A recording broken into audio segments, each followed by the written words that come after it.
The missing camper. The wind howled through the frozen trees, rattling our tents like something trying to claw its way inside. The cold was unbearable, cutting through our layers of clothing like blades of ice.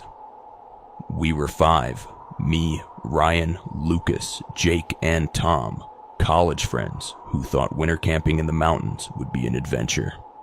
We were wrong. The night before it happened, we sat around a weak fire, the flames barely holding their own against the biting wind. Tom had gone quiet, staring into the distance beyond the trees. "Did you hear that?" he whispered. We all stopped, listening. The only sound was the wind screaming through the branches. Lucas laughed, shoving him. "You're just trying to scare us, man." But Tom wasn't laughing. I swear. I heard someone whisper my name. None of us took him seriously. We were tired, half frozen, and desperate for sleep. One by one, we crawled into our sleeping bags, and the wind outside continued its eerie song. When I woke up, everything was wrong. The fire had burned out, leaving nothing but a pile of blackened wood. The air was colder than before, the kind of cold that burns when you breathe it in. I sat up and looked around. Something felt off. That's when I noticed Tom's tent. The flap was open, the inside empty. "Tom?" I called out, but my voice felt too small in the vast silence of the forest. Ryan, Lucas, and Jake stirred awake, their faces shifting from groggy confusion to realization. "He probably just went to take a piss," Jake muttered, rubbing his eyes. But we all knew. No one just walks off alone in weather like this. And his boots were still inside the tent. Then we saw the footprints. A single trail of deep, perfect imprints in the snow, leading away from the camp. They stretched into the forest, vanishing into the white void between the trees. But what stopped us cold was the fact that there was only one set of footprints, leading away. No return prints. Ryan cursed under his breath, pulling his coat tighter around him. Maybe he wandered off, got turned around, without his boots, in the middle of the night. Lucas shook his head. We had no choice. We followed the prints, calling Tom's name into the emptiness. The deeper we went, the quieter everything became. The wind had died down, and the silence felt unnatural, suffocating. The trees loomed over us, their frost-covered branches reaching down like twisted fingers. I felt a weight in my chest, a primal instinct screaming at me to turn back. After what felt like an eternity, we reached a clearing. In the center stood something that made my blood run cold. A tree, stripped bare, its trunk covered in strange, jagged markings. At its base, the footprints ended abruptly. Just stopped. As if Tom had vanished into thin air. Jake's voice was barely a whisper. "Where the hell is he?" Ryan stepped forward hesitantly, scanning the ground. No signs of struggle, no blood, nothing. It's like he just... The whisper cut him off. Low, almost carried by the wind, yet distinct. "Go back." We spun around, eyes darting between the trees. There was no one there. Lucas pulled out his flashlight and swept it across the forest. The beam trembled as it passed over the twisted branches, the uneven ground. And then it landed on something that shouldn't have been there. A figure. Standing between the trees, too far to make out the details, but undeniably human-shaped. Its head was tilted at an unnatural angle, watching us. "Tom?" I croaked, but I knew it wasn't him. The figure moved. Not walked. Moved. 1 second it was standing still, the next it was closer. No sound. No footprints in the snow. "Run!" Ryan screamed, and we did. We sprinted back through the woods, our breath coming out in panicked gasps. The camp was barely visible through the trees when I heard something behind me. A whisper right by my ear. Too late. I didn't look back. I couldn't. We crashed into our camp, scrambling into the tents, zipping them up as if thin fabric could keep whatever it was outside.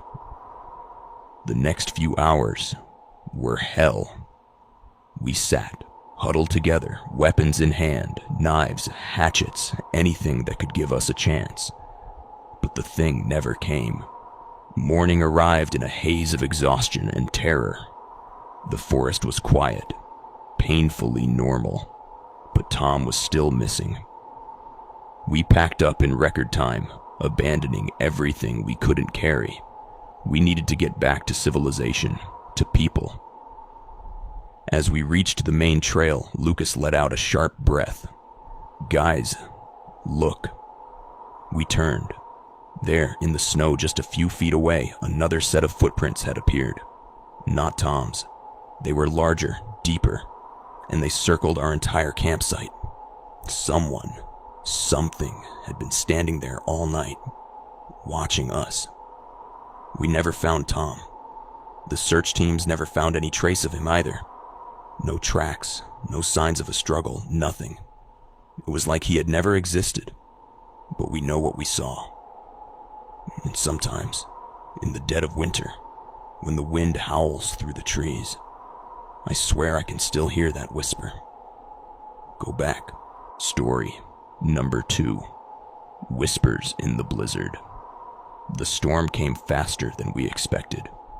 One moment we were hiking through the snowy trails, laughing about how insane we were to go camping in winter. The next, the wind turned vicious, howling through the trees like a warning we didn't understand. The snow thickened, swallowing the path behind us, erasing our footprints as if we had never been there. "We need to find shelter," Ryan shouted over the wind. His voice barely reached me. I could see the panic in Lucas's eyes as he clutched his coat tighter. The cold was sinking into our bones, turning our breaths into thick clouds. Jake fumbled with the map, but it was useless. Whiteout conditions had turned everything into a swirling void. Then we saw it. A dark shape in the distance, barely visible through the blizzard.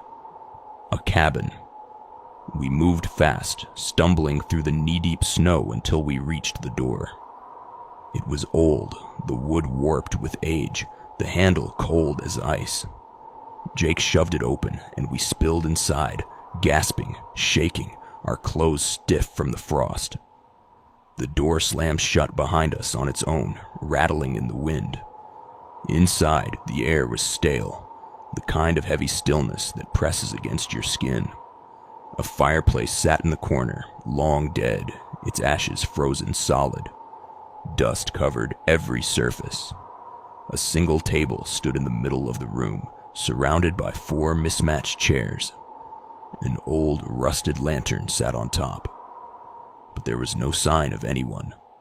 No food, no blankets, nothing to suggest this place had been used in years. Lucas rubbed his hands together, trying to shake off the cold. "Do you think it's abandoned?" Ryan nodded. "Looks like it. But at least it's shelter. We'll wait out the storm here." We gathered in the center of the room, lighting the lantern for warmth. Shadows stretched along the wooden walls, flickering with each gust of wind outside. That's when I heard it. A whisper. Soft, almost drowned out by the storm. A voice. I turned to Lucas. "Did you say something?" He frowned. "Number Y?" I shook my head. Maybe I imagined it. The wind, the exhaustion, it was messing with my head. Then Jake stiffened. His eyes darted to the far corner of the room near the fireplace. "Guys, did you hear that?" A low murmur. Faint, yet unmistakable. Like someone speaking just beneath the sound of the storm. Ryan stood up abruptly, his eyes scanning the room. "Hello?" His voice echoed slightly, met with nothing but silence. Another whisper. This time, it was clearer. Get out." The words slithered through the air, sending ice through my veins. Lucas jumped to his feet. "Okay, no. What the hell was that?" Jake grabbed the lantern and shone it toward the fireplace. The light barely reached the dark corners of the room. The whisper came again, louder this time. It wasn't just one voice. It was many. "You shouldn't be here." I could feel my pulse hammering against my skull. The air had changed. It felt thicker, heavier, pressing against my skin. The temperature dropped, colder than it had been outside. Then the floor creaked. We all turned at once. A figure stood at the far end of the room, not standing, hanging. It was barely visible in the dim light, its head tilted to the side in an unnatural way, arms limp, feet not touching the ground. A breath hitched in my throat. My body locked up, my brain refusing to process what I was seeing. The whispers grew louder, overlapping, their words twisting into each other. "You have to leave." Ryan grabbed my arm. "We need to get out of here now." But the storm outside was worse than before. The windows were frosted over, the door groaning under the weight of the wind. Lucas was shaking. "We're trapped." Then, the figure moved. It didn't step forward. It shifted like a shadow slithering through the darkness. The whispering voices turned into a chorus of pleas. "Go. Go. Go." Jake lunged for the door, yanking at the handle. It wouldn't budge. The room felt smaller, as if the walls were closing in. The lantern flickered violently, casting shadows that didn't match our movements. Then, right behind me, right at my ear, a voice that was no longer a whisper. "You're too late." The lights went out. Panic exploded in the darkness. Ryan cursed, Lucas shouted, Jake banged on the door. I fumbled in the black void, my breath coming in sharp gasps. The whispers were everywhere now, circling us, overlapping, merging into a distorted hum. Something touched my shoulder. I screamed, shoving back, colliding into Ryan. His breathing was ragged. "I felt it too," he gasped. Then the door slammed open on its own, revealing the raging blizzard outside. We didn't think. We ran. The cold hit like a wall of knives, but I didn't care. I stumbled through the snow, heart pounding, lungs burning. We didn't stop running until the cabin was just a distant shadow in the storm. When we finally collapsed onto the main trail, gasping for breath, we turned back. The cabin was gone. No structure, no footprints, just an unbroken expanse of snow. None of us spoke. There was nothing to say. We hiked back in silence, the storm breaking as suddenly as it had begun. The sky was clear by the time we reached civilization, the sun casting long shadows across the untouched snow. To this day, I don't know what we saw. I don't know who or what was whispering in that cabin. But sometimes, in the dead of winter, when the wind is just right, I swear I can still hear it. You're too late. Story number 3. The Pale Man by the Fire. The fire wasn't mine. That was the first thing I realized when I woke up. The air was sharp with cold, my breath rising in slow, ghostly puffs. The forest around me was silent, buried under a thick layer of snow. My fingers were stiff, my toes numb inside my boots. But the fire was burning strong. Too strong. I sat up, my pulse quickening.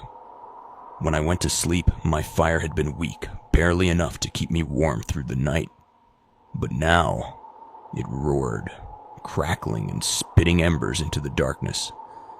And then I saw him. A man sat across from me, just beyond the flames. His face was pale, almost sickly, the kind of color you see on something left in the cold for too long. His skin stretched too tight over his cheekbones, his lips thin and cracked.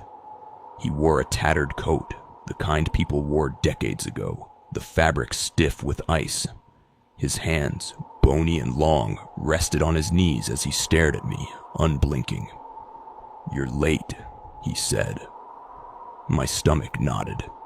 My mind fought to make sense of the situation. I hadn't heard anyone approach. There were no footprints in the snow, no sign that he had walked into my camp. And yet, he sat there like he had always been there, like he had been waiting. I don't know what you mean," I stammered, my voice barely above a whisper. The man tilted his head just slightly. The firelight flickered over his face, casting deep shadows in the hollows of his eyes. "You don't remember, do you?" A wave of nausea rolled through me. The way he spoke, the way he looked at me, it was like he knew me. But I didn't know him. I would have remembered him. I glanced around, looking for anything, my knife, my pack, something to ground myself. But everything felt off. The trees stood too still. The wind had died, leaving the air heavy with silence. The fire's glow didn't reach far, as if the darkness beyond it was swallowing the light. I forced myself to speak. "Who are you?" He smiled. His lips cracked, but no blood came out. "You already know." I didn't. But something deep in my bones told me I should. I swallowed hard, forcing my legs to move, to stand, to step back. But the moment I shifted, the fire dimmed. The warmth drained away as if something was sucking the heat from the air. His smile faded. "You shouldn't do that." I stopped. My heartbeat pounded in my ears. My body screamed at me to run, but I couldn't move. "Sit," he said. I didn't. His eyes darkened, sinking into the hollows of his face. "Do you know what happens to those who don't listen?" Something moved behind him. A shape, shifting in the darkness beyond the fire. My breath caught in my throat. The air thickened, pressing against my skin. "You came here for a reason," he said. "You don't remember, but you will." I clenched my fists. "I didn't come here for you." His expression remained blank. "Number, you came for the fire. But the fire wasn't yours, was it?" A shiver ran down my spine. I looked at the flames, at how unnaturally bright they burned, how they didn't crackle like normal firewood. It was wrong. All of it was wrong. "You took my place," he murmured. The words didn't make sense. I shook my head. "I don't know what you're talking about." He leaned forward. "Yes, you do." The thing in the dark moved closer. I saw it now, just beyond the fire's edge, a towering figure, its limbs too long, its body shifting like mist. Its fingers twitched, curling, reaching. I stepped back. The man didn't move. "You were supposed to freeze," he said. "You were supposed to die." The fire flickered. My skin burned with cold, my breath turning ragged. The world started to tilt, memories rushing in. The storm, the cold biting into my skin, the fire dying in the night, my body too weak to move. I had been dying. But then, the fire had come back. I looked at him. Realization settled like ice in my veins.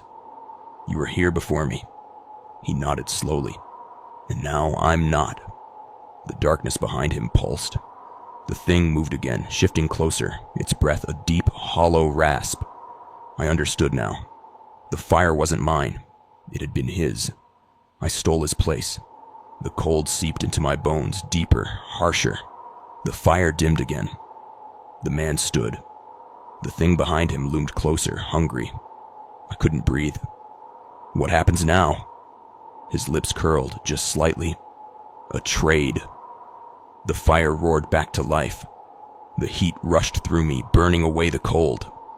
I gasped, stumbling forward, toward the fire, away from the thing. The pale man didn't move.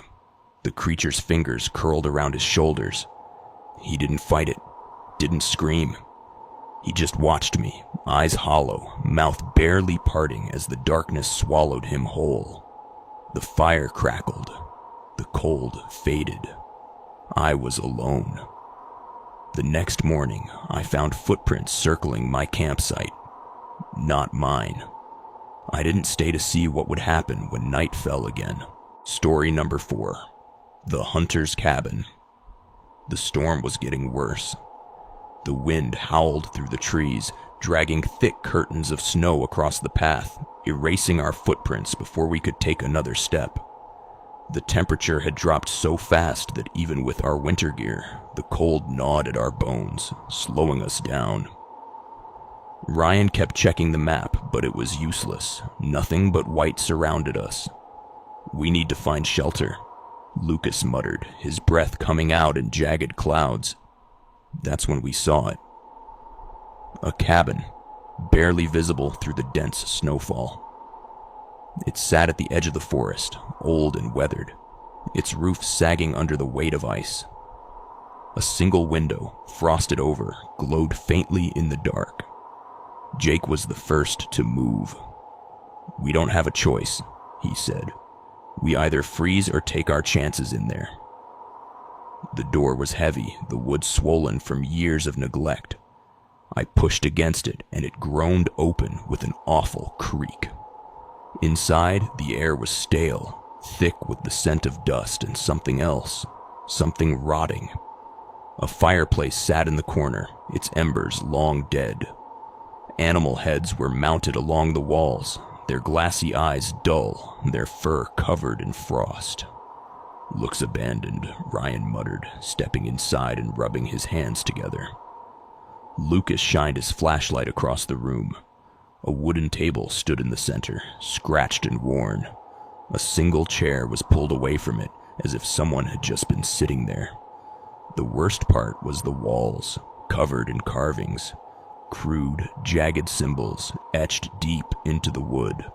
Some looked like eyes, others, faces. "This place gives me the creeps," I said, my voice barely above a whisper.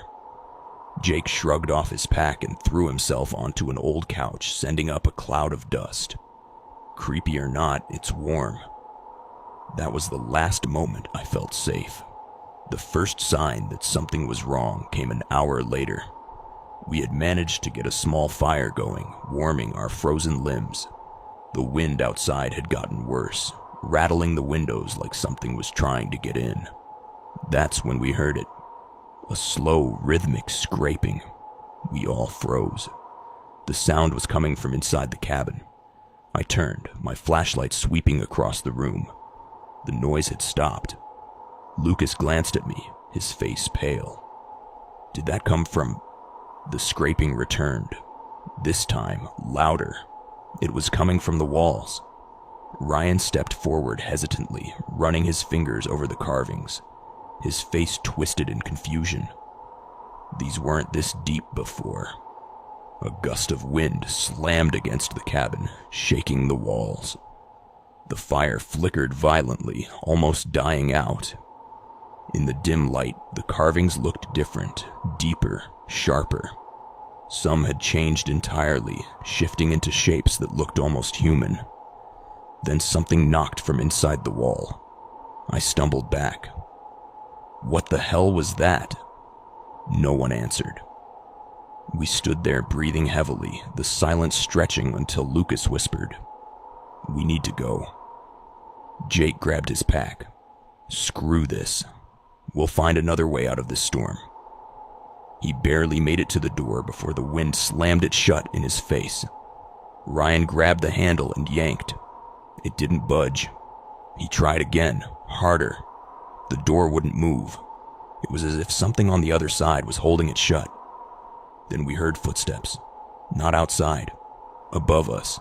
Slow, deliberate, pacing across the ceiling. Jake grabbed his pack. "Screw this. We'll find another way out of this storm." He barely made it to the door before the wind slammed it shut in his face.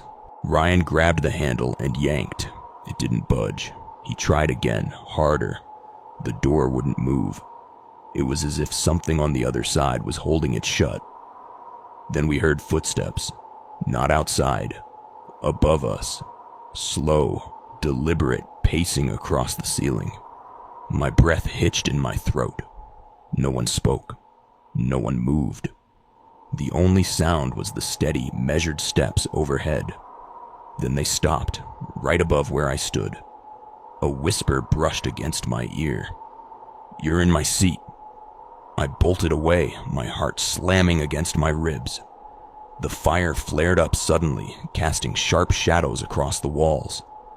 That's when I saw it. The chair. The one that had been pulled away from the table when we entered. It had moved. It was now pushed back in place, tucked neatly under the table, as if someone had just stood up. Jake cursed under his breath, stepping away. "This isn't right. This isn't..." A sharp, splintering crack came from the ceiling. The wooden beams groaned under a sudden weight.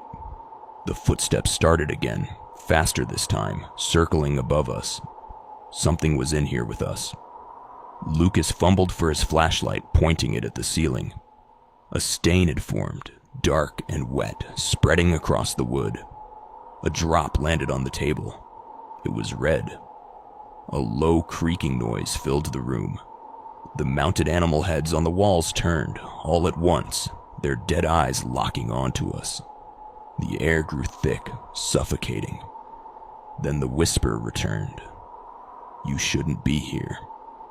The fire died instantly, plunging the cabin into darkness. Panic exploded through me. I grabbed my pack, fumbling in the pitch black.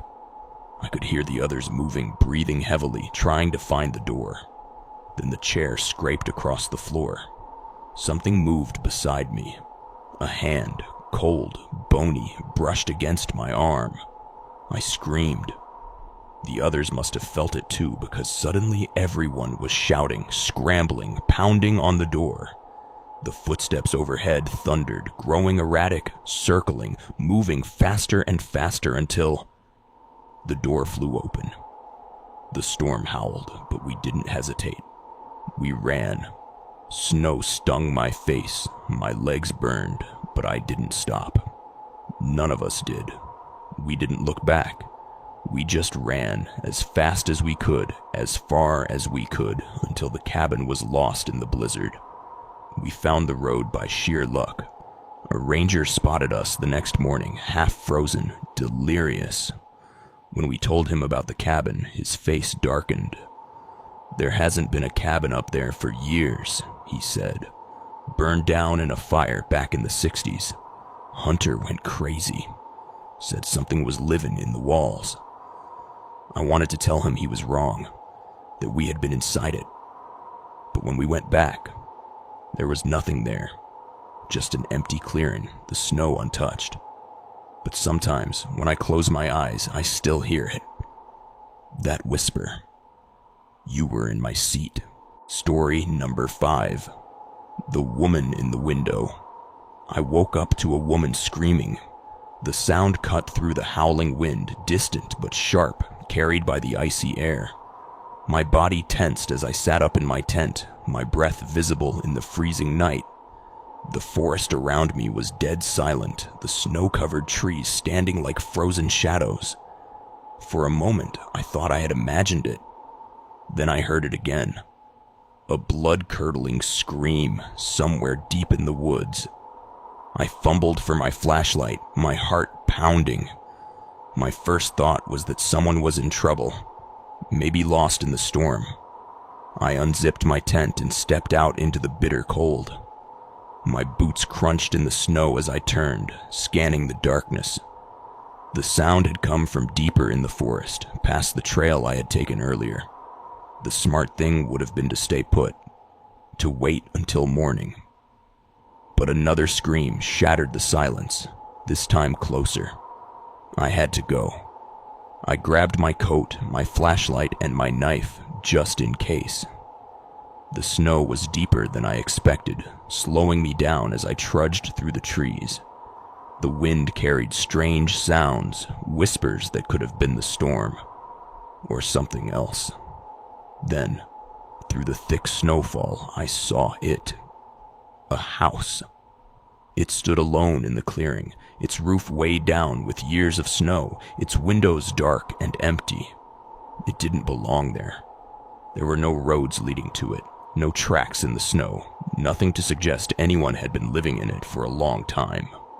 But a single window on the second floor glowed faintly, its frost-covered glass flickering with the dim light of a lantern. I hesitated, every instinct in me screaming to turn back. But the woman? She had been screaming. Maybe she was inside, trapped, hurt. I forced myself forward. The front door was slightly ajar, creaking softly as I pushed it open. Inside, the air was thick with dust, the scent of something old and decaying clinging to the walls. My flashlight cast long shadows over the wooden floors, revealing broken furniture, peeling wallpaper, and a staircase that groaned under the weight of time. The silence pressed against my ears. Then, from upstairs, a soft knock against glass. I turned my flashlight toward the second floor. The glow in the window flickered again. Someone was up there. I swallowed the lump in my throat and climbed the stairs, my boots making the wood creak with every step. The hallway stretched out before me, doors lining both sides, all of them closed except one. The last door at the end. It was open, and inside, I could see her. A woman stood by the window, facing away from me. Her long, tangled hair hung over her shoulders, her body stiff as she stared out into the night. She was wearing a thin white dress, too light for the freezing cold. My flashlight wavered in my grip. "Ma'am." My voice sounded wrong in the stillness. "Are you okay?" She didn't move. I took a slow step forward. The air in the room was colder than outside, my breath thickening in front of me. The woman's shoulders rose and fell in uneven breaths. I tried again. "I heard you screaming. Do you need help?" She lifted her hand and pressed it against the window. That's when I saw her reflection. Her face was wrong. Her mouth was open far too wide, stretching unnaturally across her face, her lips cracked and dark. Her eyes, black, hollow pits, locked onto mine through the glass. But she still hadn't turned around. A slow whisper crawled out of her throat. "You should not be here." Every muscle in my body screamed at me to run, but I couldn't move. Her reflection's mouth opened wider. I could hear the wet sound of her jaw unhinging, her breath rattling in her chest. Then she started turning. Not her head. Her entire body twisting in one slow, snapping motion, her limbs moving too late, like they were trying to catch up. I ran. I tore down the hallway, my breath ragged, my boots slamming against the floorboards. The walls groaned as if the house itself was shifting. The front door was still open, the cold night waiting outside. Just as I reached the last step, the whispers followed me. "Stay." I slammed into the door, shoving myself through the threshold, gasping as the freezing air hit me. I didn't stop. I ran across the clearing, through the deep snow, until my lungs burned and my legs ached. When I finally reached my camp, I collapsed onto the ground, chest heaving. My tent was still there, my footprints half covered by fresh snowfall. I turned back toward the forest, toward the house. But there was nothing there. No clearing, no house, just endless, untouched snow. I don't know what I saw that night, but sometimes, when the wind is just right, I swear I hear it again. A soft knock against glass. Story number 6. The Unfinished Trail. The first thing that made me uneasy was the footprints. We had been hiking through the snow-covered woods for hours, following a marked trail that should have led back to our camp. But as the sun began to set behind the trees, Lucas suddenly stopped, pointing at the ground ahead of us. "Those aren't ours." I frowned and followed his gaze. A set of footprints stretched along the path, but they didn't belong to us. They were deeper, older, partially filled in by fresh snowfall. "They're heading the same way we are," Ryan muttered, adjusting his backpack. "Maybe another hiker passed through earlier," Jake said, though his voice lacked confidence. But something felt wrong. I couldn't explain it, but a chill ran down my spine as I stared at the prints. They looked too perfect. Evenly spaced, deliberate, as if whoever made them hadn't stopped once. No signs of hesitation, no signs of turning back. And then I noticed something worse. The trail ahead, where the footprints continued, wasn't on our map. Lucas pulled it out, smoothing the crumpled paper with shaking hands. "This path isn't marked." "Maybe it's an old route," Jake offered. "Or a shortcut?" Ryan shook his head. "Number. That doesn't make sense. This area is supposed to loop back toward camp, not whatever the hell this is." The wind howled through the trees, and I realized how quiet everything had become. No birds, no rustling branches, just the heavy stillness of the snow-covered forest. "We should turn back," I said. Lucas nodded. "Agreed." But before we could move, Jake pointed ahead. "Wait. Look." Through the thickening snowfall, a dark shape loomed in the distance. A house. It sat nestled between gnarled trees, its roof weighed down by years of ice and neglect. The windows were dark, the wooden walls warped and weathered. It shouldn't have been there. "How did we not see this before?" Ryan whispered. The footprints led straight to its door. A heavy silence settled between us. The house didn't belong. It felt like something that had been forgotten, buried under time and snow, waiting for someone to stumble upon it. Jake, always the reckless one, took a step forward. "We need to check it out. Maybe there's a radio or supplies." "No," I said sharply, my gut twisting. "We leave. Now." Lucas backed me up. "This isn't right. None of this is right." But Jake was already moving. "5 minutes," he called over his shoulder. "If it's empty, we go." Reluctantly, we followed. The air around the house felt thicker, colder than the rest of the forest. The closer we got, the harder it was to breathe. My fingers ached, even inside my gloves. The door was slightly open, swaying with the wind. Inside, the air was stale and wrong, like something that had been trapped for too long. The walls were covered in carvings, hundreds of them. Jagged, uneven symbols, gouged deep into the wood. Some looked like eyes. Others looked like people. Tall, stretched figures with elongated limbs. My stomach churned. Ryan's flashlight flickered as he swept it over the floor. Snow had blown inside, settling in thin patches over the wooden planks. The footprints we had followed led into the house, but there were no footprints leading out. Lucas exhaled shakily. "We shouldn't be here." The wind picked up outside, rattling the walls. A floorboard creaked. I turned sharply toward the sound, my heart hammering. Then I saw it. A door at the end of the hallway, slightly open. Beyond it, something moved. It was subtle, just the shift of a shadow, a flicker of motion in the dim light. But I knew something was there, watching, waiting. Jake took another step forward, and the whisper came. "You're not supposed to be here." It slithered through the air, soft, almost carried by the wind. But it wasn't the wind. It was inside the house. I grabbed Jake's arm, yanking him back. "We have to go.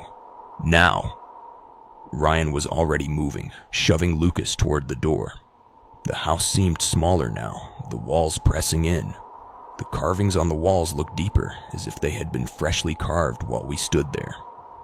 Then the door at the end of the hallway creaked open wider. The darkness beyond it shifted. A hand, too long, too thin, reached out, pressing against the wooden frame. We ran.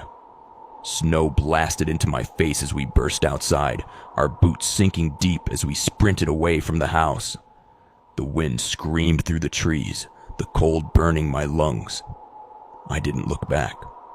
I couldn't. We ran until we saw the real trail again, our tracks leading back to camp. We didn't stop until we reached our tents, gasping, shaking, our bodies numb from more than just the cold. When we finally turned back toward the forest, toward where the house should have been, there was nothing. No clearing, no structure, just endless, untouched snow. I don't know where we went that night. I don't know what we saw. But sometimes, when I close my eyes, I can still hear it. That whisper. You're not supposed to be here. Story number 7. The other campfire. The fire wasn't ours. That was the first thing I noticed when I stepped out of my tent. The night was silent, the kind of quiet that makes the world feel frozen in time. Our own fire had burned down hours ago, reduced to glowing embers. But across the clearing, just beyond the tree line, another fire flickered. A new one. I stared at it, heart thudding. Guys, wake up. Lucas groaned, rolling over in his sleeping bag. What is it now? Ryan sat up, rubbing his eyes. What's wrong? I pointed past the trees. There's another fire. Someone's out there. Jake pushed open his tent flap, peering into the darkness. His face scrunched in confusion. I thought we were the only ones up here. We were. We had hiked deep into the wilderness, miles from any other campers. No signs of people, no paths leading to another group. The snow around us was untouched except for our own tracks. But someone else was here. Ryan grabbed his flashlight and shined it towards the fire. Hello? His voice felt small against the vast emptiness of the night. No response. The fire crackled, its flames too still, too controlled. There were shapes sitting around it, dark figures, unmoving. My stomach twisted. What if they need help? Jake hesitated, then exhaled sharply. Only one way to find out. None of us wanted to go alone. We moved together, our boots crunching softly in the snow as we approached the other campfire. The air felt thicker the closer we got, the cold biting deeper into my skin. And then I saw it. My stomach dropped. The fire wasn't just similar to ours. It was exactly the same. The same makeshift stone ring. The same half-burnt log resting at the edge. The same scattered footprints around it. A perfect replica of our campsite. Lucas whispered, "What the hell?" Then the figures turned. There were 4 of them, and they looked exactly like us. My breath hitched. The duplicates sat in the same positions we had been in earlier that night, their faces eerily blank, their eyes hollow and dark. My copy sat cross-legged, staring into the fire. Jake's double leaned back against a tree, his arms crossed. Lucas's stood just behind his chair, head tilted slightly. Ryan's copy was looking right at me. I stepped back, my pulse hammering. This isn't real. This isn't... The wind shifted. The flames flickered, and the copies stood up. I don't remember moving. Don't remember making the decision to run. But suddenly, we were sprinting. Snow kicked up around us, the trees blurring as we tore through the darkness. I could hear the others panting, their boots pounding against the frozen ground. And behind us, footsteps. They were following. A shape lunged at me from the side.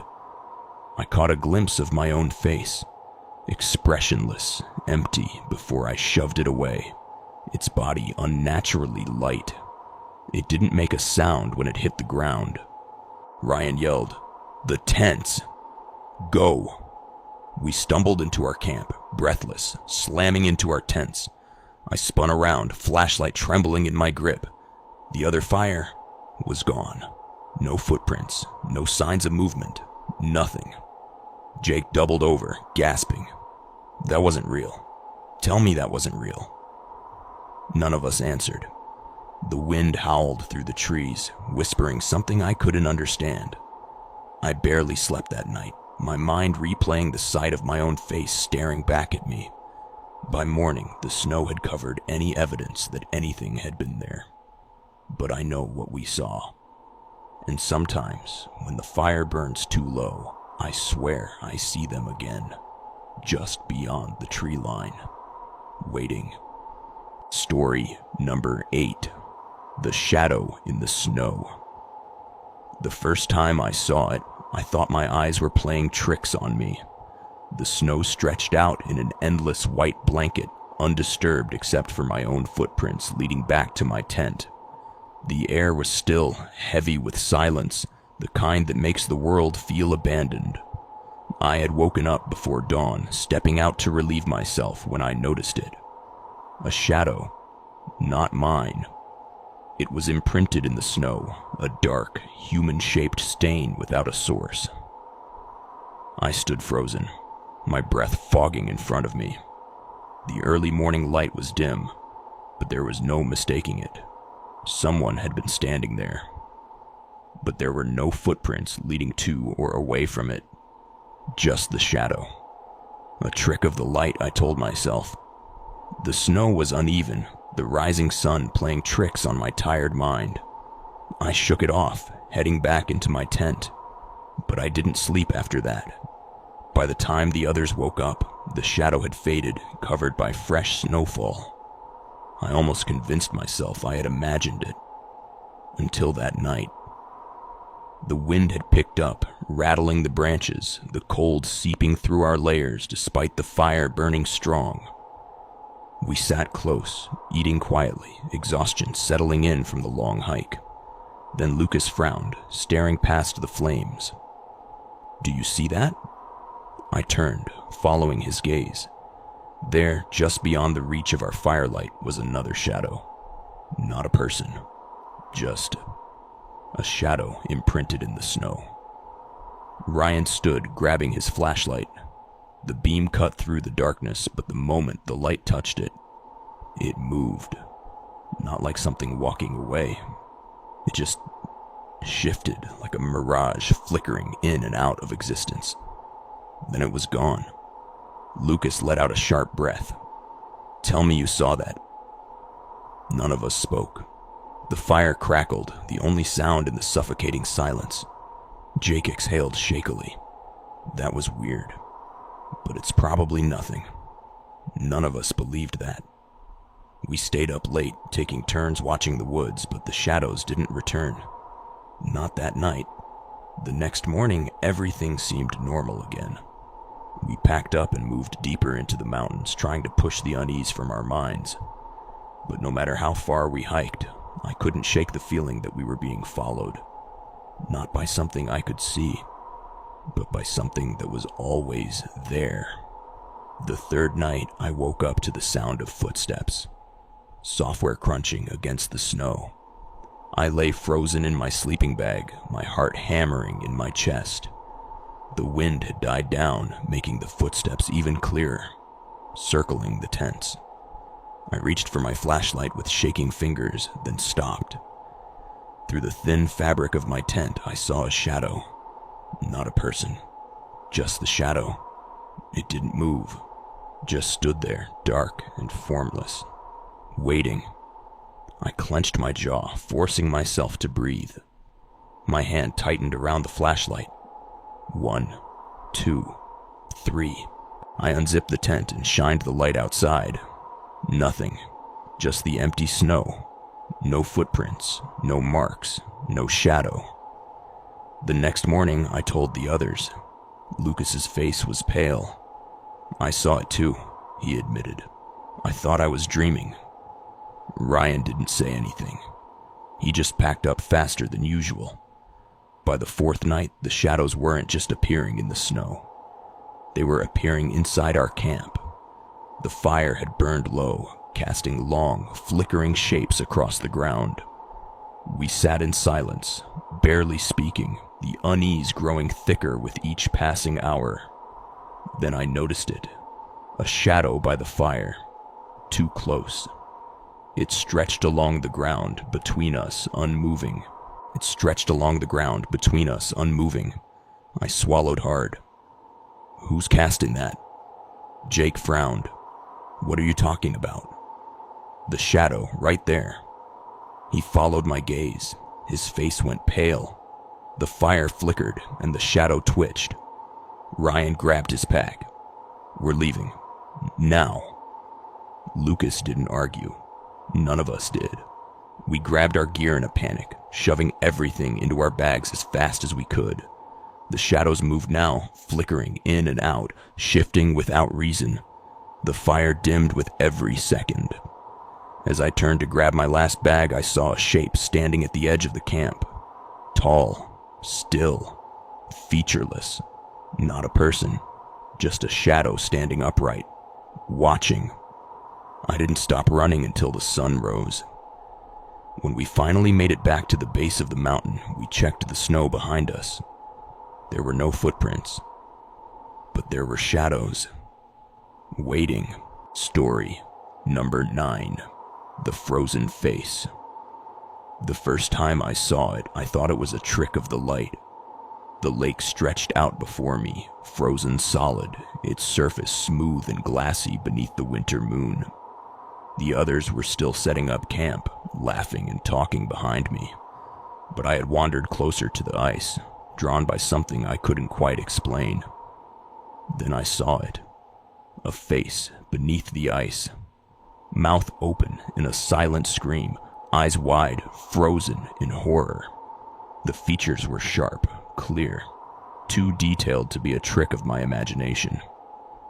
I staggered back, my breath catching in my throat. The lake was deep, the kind that didn't freeze all the way through, but the face wasn't distorted by water or movement. It was just there, staring up at me. "Hey, you good?" I jumped. Lucas had come up beside me, frowning as he followed my gaze. "What are you looking at?" I turned back to the ice. The face was gone. The surface of the lake was smooth, unbroken. I swallowed hard. I thought I saw something. Lucas raised an eyebrow but didn't push. "Come on, we're making a fire." I followed him back to camp, shaking off the unease. I told myself it was nothing, just my tired mind playing tricks. But that night, as we sat around the fire, I kept glancing towards the lake, and I wasn't the only one. Ryan was quieter than usual, staring into the darkness. Finally, he spoke. "Did any of you hear something earlier?" Jake smirked. "You scared of the wind." Ryan didn't laugh. "Number, it wasn't the wind. It was knocking." Lucas shifted. "Knocking?" Ryan nodded slowly. "From under the ice." A heavy silence settled over us. I felt the chill creep back into my bones. Jake scoffed, tossing another log into the fire. "It's just the ice shifting. It makes noise when it freezes over." But Ryan wasn't convinced, and neither was I. That night I barely slept. The wind howled through the trees, rattling the tents, but beneath it I thought I heard something else. A soft, rhythmic knocking. In the morning, the unease hadn't left me. I stepped outside, my boots crunching in the snow, and turned toward the lake. There, standing right at the edge, was a trail of footprints, leading from our camp to the ice. I swallowed hard. The others were still asleep. I hesitated before stepping forward, following the prints. They stopped exactly where I had stood the night before, where I had seen the face. I knelt down, brushing the snow from the surface of the ice. My breath caught. The face was back, but it wasn't the same. The mouth was open wider, the eyes filled with something desperate, like it was trying to scream. I stumbled back, my heart hammering. The wind picked up, howling through the trees, but beneath it, a knock. From under the ice. I turned and ran. Lucas and the others were just waking up as I reached camp, my breaths ragged. I grabbed Ryan's arm. "The face," I gasped. "It's still there." Jake frowned. "What face?" Ryan didn't hesitate. He grabbed his jacket and followed me back to the lake. But when we got there, the ice was perfectly smooth. No footprints, no face, just endless, untouched snow. Ryan exhaled shakily. "We need to go." Jake laughed. "Seriously? Over a weird dream?" Ryan didn't answer. That night, I woke up to the sound of something scratching against my tent. Slow, deliberate. I held my breath, too afraid to move. The sound circled the tent once, twice, then stopped. Then came the whisper, "Help me." I shot up, gasping. The camp was silent, the fire still glowing faintly. I forced myself to step outside, scanning the darkness. And then I saw them. Footprints, leading from my tent back to the lake. I followed them, my body moving before my mind could stop it. The ice loomed ahead, shimmering under the moonlight, and the face was right beneath my feet. But this time, it was mine. My own frozen face, staring up at me, mouth twisted in horror. The ice cracked. The last thing I heard before I ran was a single, deafening knock. The next morning, we left. We didn't talk about it. We didn't look back. But sometimes, when the wind is just right, I still hear it. Knocking. Waiting. Story number 10. The man who never leaves. The first time we met him, we thought he was just another camper. The storm had forced us to stop early, setting up our tents in a small clearing. The snow was relentless, thick and heavy, making everything feel muffled and distant. We had just started a fire when he walked out of the woods. A tall man, bundled in a heavy coat, his face shadowed beneath a hood. His steps were slow, deliberate, like he had been walking for a long time. "Mind if I sit?" His voice was low, calm. None of us answered at first. Something about him unsettled me, but I pushed it down. We were in the middle of nowhere. Maybe he had gotten lost. Maybe he needed company. Jake scooted over, making room by the fire. "Yeah, sure." The man sat, his gloved hands resting on his knees. The firelight flickered against his face, but the shadows clung to him in a way that didn't seem right. He never pushed back his hood. "You boys hiking the ridge?"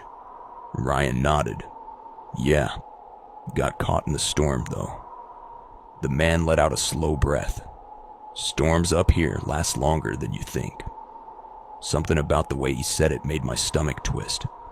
We talked for a bit, about the cold, the hike, the best spots to camp. But something was off. He never spoke about where he had come from, where he was headed. He never said his name, and he never ate. Even when Jake offered him some jerky, he just shook his head. Not hungry. The fire crackled between us, the cold creeping in from the trees. After a while, the man stood. "I'll be seeing you," he murmured. Then he turned and walked back into the woods. No flashlight, no gear, just gone. We didn't sleep well that night. By morning, we had convinced ourselves it was nothing, just a strange guy passing through. But when we packed up and hiked further into the mountains, we reached our next campsite and stopped dead. He was already there, sitting by the fire, waiting. The same heavy coat, the same shadowed face. Jake let out a nervous laugh. How did you know?" The man smiled. "Told you I'd be seeing you." None of us moved. It didn't make sense. We had hiked miles from the last site through deep snow on an unmarked trail. There was no way he could have beaten us here. Lucas whispered, "We should go back." But the man just chuckled, shaking his head. No use. You'll always end up here. The fire flickered, the wind howling through the trees. Ryan took a step forward. Who are you? The man tilted his head as if considering. I'm the one who never leaves. Then he smiled, and his teeth were wrong. Too many, too sharp. The fire died. We ran. The cold burned my lungs, my legs screaming as we tore through the snow. The trees blurred around us, the wind deafening. I didn't know where we were going, just away. But no matter how far we ran, how many turns we took, the landscape never changed. The same trees, the same clearing, the same fire waiting for us. And him. He was already sitting again, hands folded neatly, watching, waiting. Jake dropped to his knees, gasping. What the hell is this? The man leaned forward. You still don't get it? The wind screamed, the sky darkening. You were never going to leave. I turned, trying to retrace our steps, but there were no footprints behind us. Only snow. Only silence. Only him. Story number 11. The thing beneath the ice. We should have never stepped onto that lake.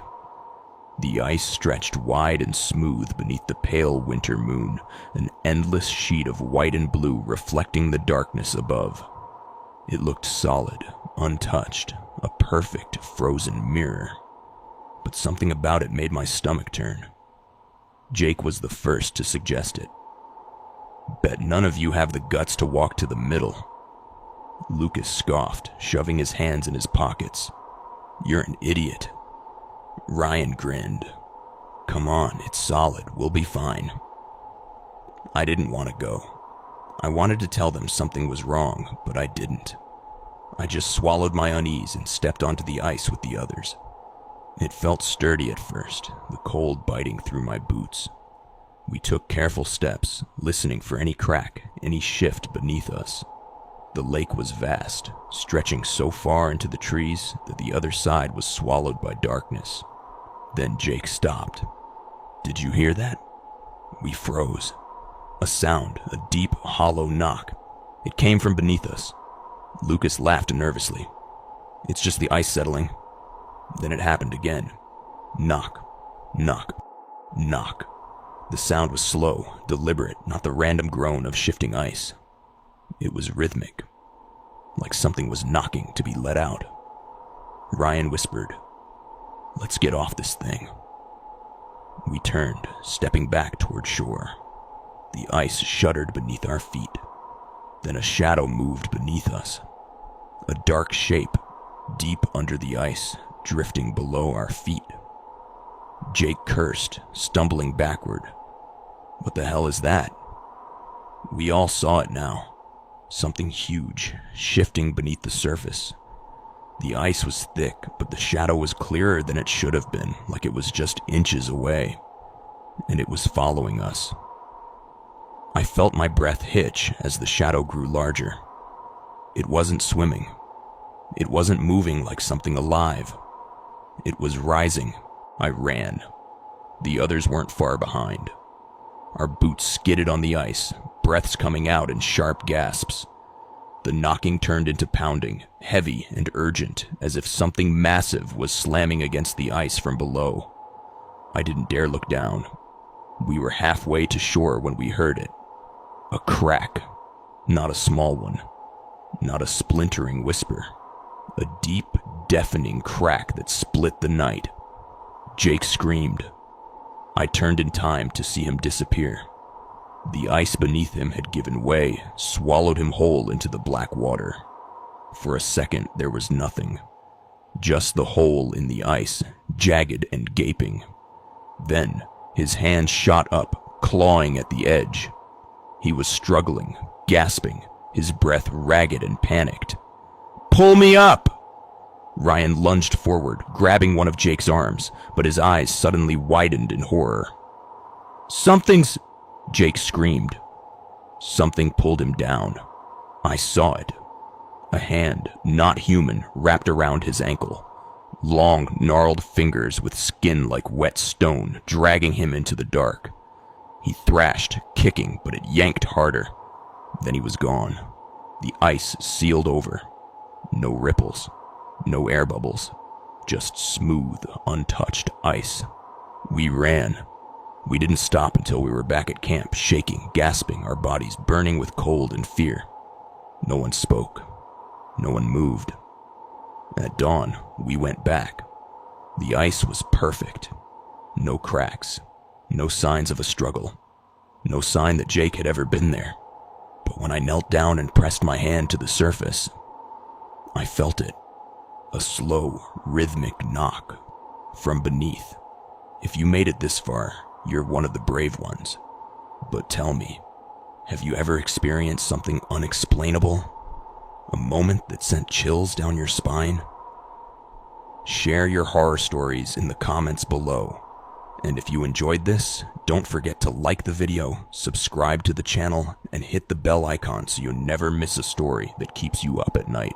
More terrifying tales are waiting for you. Click on the videos appearing on your screen now, if you dare.